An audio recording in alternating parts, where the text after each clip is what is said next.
Bonjour et bienvenue sur ma chaîne. Aujourd'hui, je vais vous présenter un petit logiciel gratuit qui va vous permettre de créer votre site internet avec WordPress en local. Donc l'avantage, c'est de pouvoir non seulement dans un premier temps tester WordPress avec différents thèmes, différents plugins, tout ça en local, sans avoir l'obligation d'avoir un hébergeur. Et puis le deuxième avantage, c'est de pouvoir créer son propre site, son futur site internet en local, et pour travailler tranquillement et pouvoir l'exporter chez un hébergeur une fois terminé. Donc cette application, ça s'appelle LocalWP. Il fonctionne sur Mac, Windows et Linux. Donc vous allez dans votre navigateur habituel, vous allez taper LocalWP, et c'est celui-ci, en théorie, il devrait sortir en premier. Donc vous cliquez dessus pour accéder sur le site. Donc je vous mettrai le lien dans la description. Et voilà comment ça se présente, hein.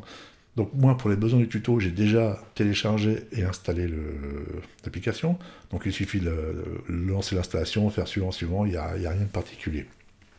Donc quand vous allez lancer le téléchargement ici, il va vous demander des informations. Vous n'êtes pas obligé de les rentrer, mais par contre, il faut rentrer une adresse mail, valide ou pas, mais pour pouvoir activer le bouton de téléchargement.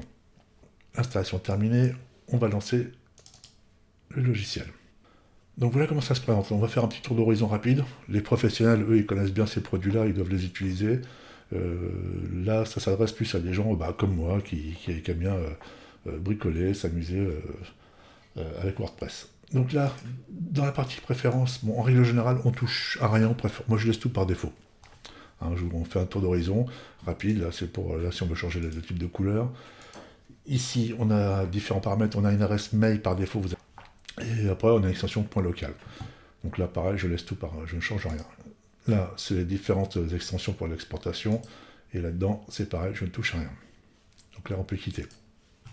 Donc la première chose à faire, c'est tout simplement de créer un site. Alors, je vais vous expliquer aussi une chose, c'est que vous n'avez pas l'obligation de créer un compte chez LocalWP, mais si vous avez besoin d'aller plus loin avec, à un moment, on sera obligé de créer un compte. Et je vais vous montrer pourquoi. Donc là, on va créer un site. On va faire continuer. On va l'appeler, par exemple, tuto numérique. Comme ça. Ici, on a différentes options. On aura le nom du site pour local par défaut. Donc ça, moi, je ne touche pas. Je laisse tout ça par défaut. Ici, on laisse tout ça par défaut. Donc il nous dit qu'il y aura un PHP 8.1.9 avec le type de serveur installé. Donc là, tout ça, on n'y touche pas non plus. On continue. Ici, on va donner un nom à l'admin, un mot de passe d'administration. Donc on va remettre admin. Là, très important, si vous faites du site en local pour faire des tests, pour s'amuser, vous pouvez laisser l'adresse mail là par défaut. Si le site sera dédié à être transféré chez un hébergeur, je vous conseille de mettre une adresse valide. Hein, ça évitera de faire des manipulations pour récupérer les changements d'adresse d'un site local sur un site chez un hébergeur. Ici, moi, c'est pas du multisite, de toute façon, j'utilise pas, je laisse ça par défaut, et je fais ajouter un site. Donc là, je vous reprends dans 2-3 minutes, le temps que l'installation se fait. C'est assez rapide. A tout de suite. Voilà, une fois qu'il a fini l'installation, il va certainement vous demander de valider des options Windows qui vont s'ouvrir. Il faut répondre oui ou non. Bien sûr, il faut répondre oui. Voilà, donc voilà comment ça se présente une fois que vous avez installé le site. Donc là, bien sûr, vous pouvez en créer autant que vous voulez. Donc là, actuellement, on voit que le site il est activé, puisqu'on a un petit point vert devant. On peut avoir plusieurs sites activés simultanément. Ici, on accède à la partie admin, et ici, on ouvre directement la page du site. Là, on a différentes informations. Là, c'est la partie base de données, et là, on a les outils. Alors, je vous parlais tout à l'heure des adresses mail, par défaut. Donc là, si jamais vous mettez les adresses mail par défaut, et que vous avez besoin de récupérer, suite à un transfert, la bonne adresse mail, il faudra utiliser OpenMail, se connecter, je crois de tête, et même, je crois qu'il va falloir même créer un compte directement chez WP local. Donc à vérifier, mais bon, moi j'ai jamais eu le cas à le faire, mais il me semble qu'il y a une histoire comme ça pour pouvoir récupérer le transfert de mail.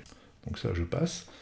Ici, vous avez ce qu'on appelle un lien direct. Donc l'avantage du lien direct, c'est si vous faites un site internet pour quelqu'un, vous allez pouvoir lui transmettre un login et un mot de passe pour qu'il puisse se connecter sur votre PC et voir le site. Alors attention, pour que ça fonctionne, il vous faut créer un compte chez LocalWP.